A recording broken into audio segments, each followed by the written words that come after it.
ఉన్నాను.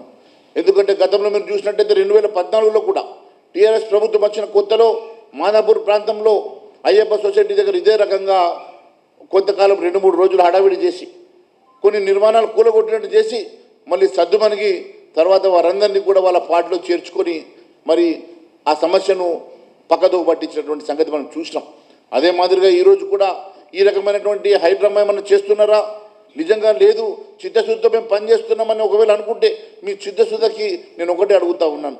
ఈ రాష్ట్రంలో కానీ ముఖ్యంగా ఈ హైదరాబాద్ నగరంలో కానీ పూర్తిగా ఎన్ని చెరువులు ఉన్నాయి, ఆ చెరువులకు సంబంధించినటువంటి ఎఫ్టీఏలో కానీ బఫర్ జోన్లలో ఎన్ని ఎకరాల భూమి అన్యాక్రాంతమైంది, అసైన్ భూములు ఎన్ని ఉన్నాయి, ఎన్ని ఎకరాల భూమి అన్యాక్రాంతం అయిపోయింది, ఎన్ని ఎకరాల వక్ఫ్ బోర్డు ఉన్నది, ఎన్ని ఎకరాల మరి ఎండోమెంట్స్ భూమి ఉన్నది, అవన్నీ భూములలో ఇప్పుడు మిగిలింది ఎంత, ఆక్రమణకు గురైంది ఎంత, ఇవన్నీ లెక్కలు మీ దగ్గర ఉన్నాయా?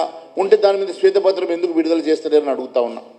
ఒకవేళ వాస్తవంగా మీ దగ్గర ఇవన్నీ లెక్కలు ఉంటే మరి ఇన్ని లక్షల ఎకరాల భూములు అన్యాక్రాంతమైన ఈ తెలంగాణ రాష్ట్రంలో ఈ భూములన్నీ ఎవరెవరి పేరు మీద మారినాయి?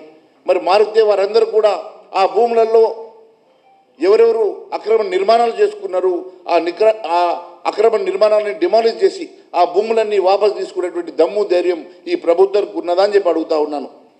హైడ్రా కమిషనర్ రంగనాథ్ గారికి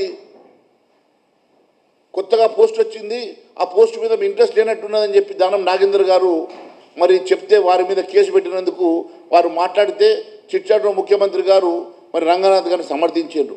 మరి ఇప్పటి వరకు ఏ కేసు అయితే మీరు మీ నాగేందర్ మీద కేసు పెట్టిండ్రో ఆయన మీద ఇప్పటివరకు చర్యలు లేవు, అరెస్టులు లేవు.